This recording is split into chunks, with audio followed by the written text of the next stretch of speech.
What if the next CFMOTO 450MT is not a 450 at all? Because a new 550 already seems to be on the way. Just not as an adventure bike. At least not yet. Right now, there is no official 550MT. CFMOTO has not confirmed it, but the interesting part is that the new 550 engine appears to be arriving first in a different form, as the 550cl Cruiser. And that is where this gets interesting, because this is not a new behavior from CFMOTO.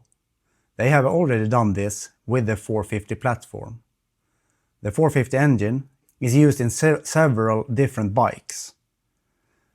The 450 NK, the 450 SR, the 450 CLC Cruiser, and of course, the 450 MT. Same basic engine family, different bikes, different tuning, different character. So if CFMOTO can take the 450 platform and use it for a naked bike, a sports bike, and a cruiser, and an adventure bike, then it's not crazy to ask the next question. If the 550 engine is already coming in the cruiser, could that same engine become the base for the future 550MT?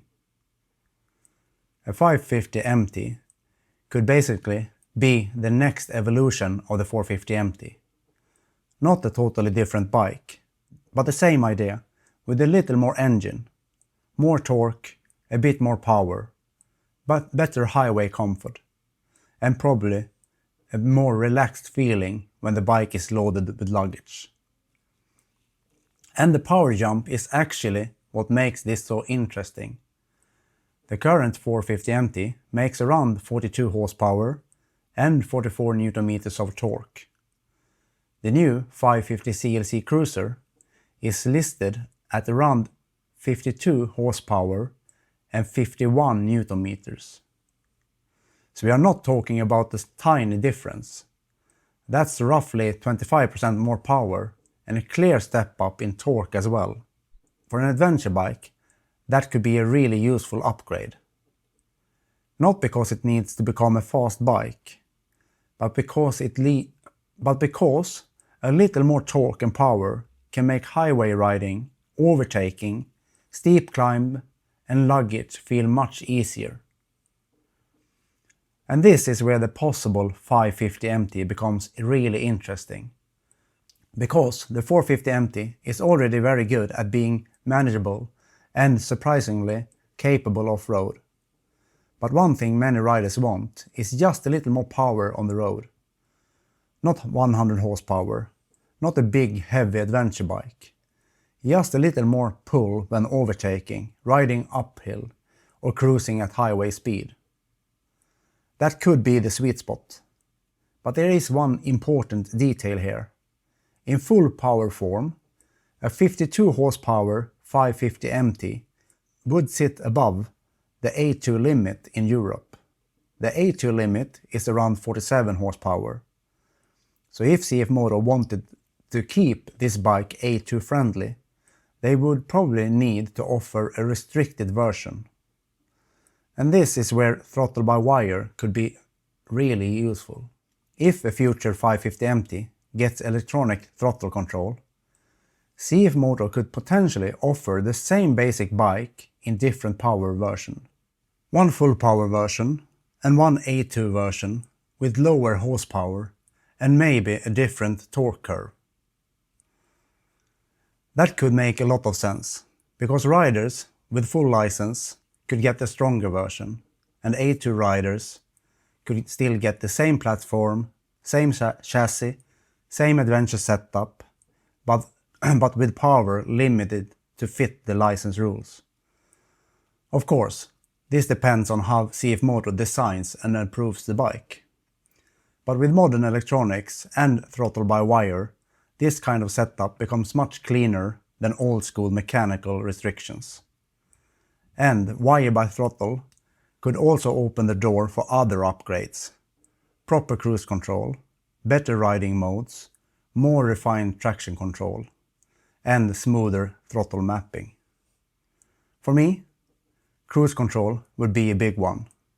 Not for technical off-road riding, but for the long, boring transport sections before the adventure actually starts.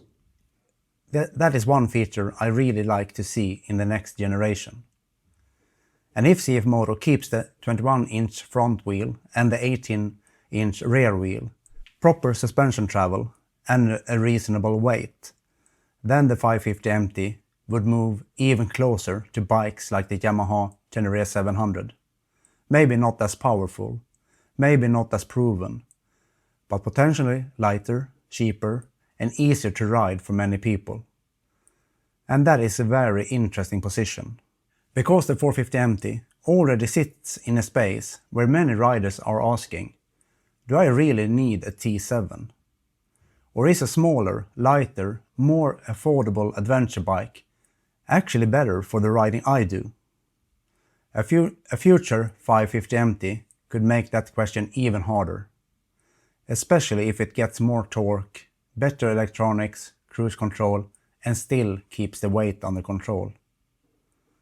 Because then it would not just be a bigger 450MT, it could become a much more complete adventure bike. Still smaller and more manageable than a big adventure bike, but with enough power to move closer to the Tenere 700 in real-world use. And that could make the 550MT a much bigger problem for the Tenere than the 450MT already is. So my dream version of the future 550MT would be pretty simple. Keep the off-road focus, keep the 21/18 wheel setup, keep the weight under control, give it a little more power and torque, improve the electronics, and please add cruise control. Because if CFMOTO can take what people already like about the 450MT and add a stronger 550 engine with more modern electronics, then the 550MT could be one of the most interesting adventure bikes of 2027 or 2028. Again, nothing is confirmed, but based on CFMOTO's own platform strategy, a 550MT does not feel unrealistic at all. And before I end this video, a quick personal update. I have now officially signed up for the Red Bull Romaniacs 2026 in the Adventure Core class. I will make a separate video about that soon, because it's a big part of where this channel is heading. If you want to help fuel the preparations and the race, there is a Buy Me a Coffee link below. No pressure at all. Watching the videos, commenting and sharing already helps a lot. So thank you for following the journey. So, would you stay with the lighter 450MT? Or would a slightly bigger 550MT be the perfect middle ground? Please let me know in the comment section. Thanks for watching, ride safe, and see you in the next one.